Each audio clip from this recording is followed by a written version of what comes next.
everyone, my name is Amina and welcome to the Weird Money Mindset, where you have to be weird to win with money.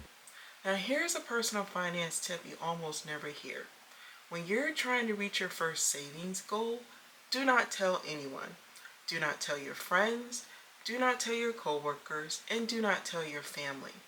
People who are weird with their money know that when you begin working toward a savings goal you've never reached before, you're in a very vulnerable mental and emotional state. You are trying something new. You are building discipline. And you're pushing yourself towards something that at some point in your life might have felt impossible to reach. Weird people know that at this stage, your motivation is still fragile, and the wrong comment from the wrong person can slowly chip away at your confidence.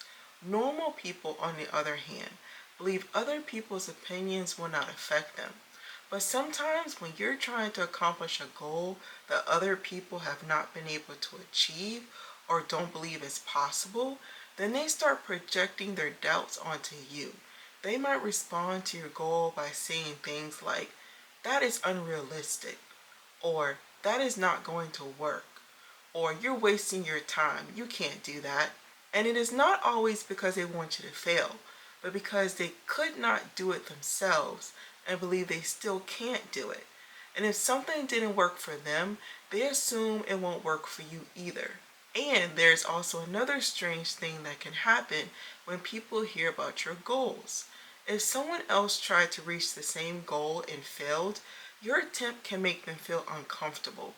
Instead of feeling inspired, they may feel challenged or even threatened, or feel like you think you are better than them. And sometimes that pressure brings out the worst in people. And depending on how they respond, their reaction can actually affect your motivation to keep going. The act of saving money to reach your first savings goal is the simple part. You put money aside and spend less than you earn and then repeat every month. But in reality, when you begin to share your financial goals, saving money is not just about numbers anymore. It's now also about people and their opinions. Where people know that your savings goal is more than just math. It is a test of focus, discipline, and emotional resilience. And learning to protect your goal from outside opinions can be just as important as learning how to budget or track your expenses. Because many times people's opinions can make your financial journey harder or completely derail your goals. And this is something that normal people do not realize until it's too late. Now let's talk about some common types of people you might encounter when you talk about your first savings goals. There's the doubter. When you share your savings goal, they immediately question it. They might say things like, "Saving that much is impossible," or "Most people can't do that, why even try?" Doubters often project their own fears, limitations, and frustrations onto other people. Maybe they tried to save before and failed. Maybe they have a negative view on life and believe financial progress is out of reach for certain kinds of people. So when they hear your goal, they assume it won't work. If you listen to enough doubt, it can slowly weaken your motivation, which is why you need to be careful whose opinions you listen to. Next, there's a teaser. This person turns your goal into a joke.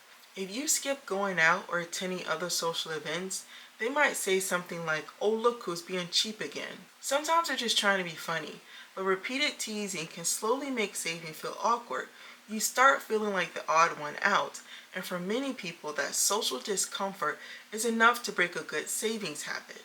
Then there's a secret competitor. When they hear your savings goal, they immediately compare it to theirs.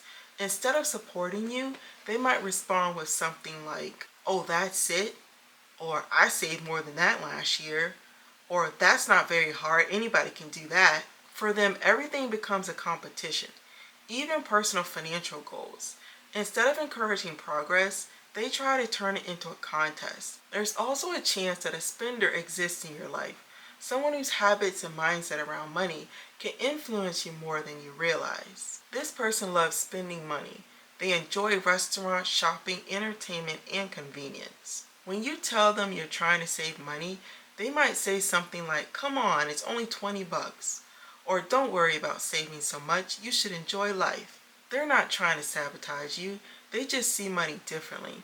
For them, spending feels normal, saving feels restrictive. The problem is, if you spend a lot of time around spenders, it becomes harder to stick to your goals because their habits slowly become your habits. But know that not everyone is either a doubter, a teaser, a secret competitor, or a spender. Not everyone around you will pull you in the wrong direction. You might also have a supporter in your life. This person genuinely wants you to succeed. When you say you're trying to save money, they might respond with something like, "That's awesome. Good for you. You've got this." Supporters respect your goals. They don't pressure you to spend money. If you say no to something, they understand. Where people know that these people are rare, but they're valuable. If you have someone like this in your life, keep them close because positive support can make a huge difference when you're building good savings habits. But watch out for those two-faced supporters. Weird people know that these types of people are wolves in sheep's clothing. These are the people who smile at you and act like they're cheering you on. They nod when you talk about your savings goal, maybe even give you advice or encouragement while secretly undermining you behind your back. Or worse, they might secretly influence others around you to question your decisions, making you feel like your goal is too extreme or even silly. The tricky part about two-faced supporters is that you often won't see it at first. They're charming, polite, and seem like allies, but over time their words and actions can erode your confidence and make you second-guess yourself. Normal people don't realize that when you're trying to build a habit as fragile as saving money for a goal you've never reached before, these hidden critics can be dangerous.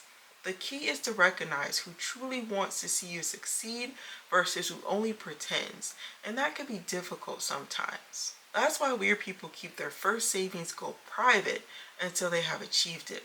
Because once you have achieved it, there's nothing anyone can say that will break your confidence or cause you to doubt your ability to save and achieve your financial goals. So don't be normal, be weird. If you found this video helpful, hit that like button, share with a friend who needs to hear this, and subscribe for more personal finance tips. I'll see you next time.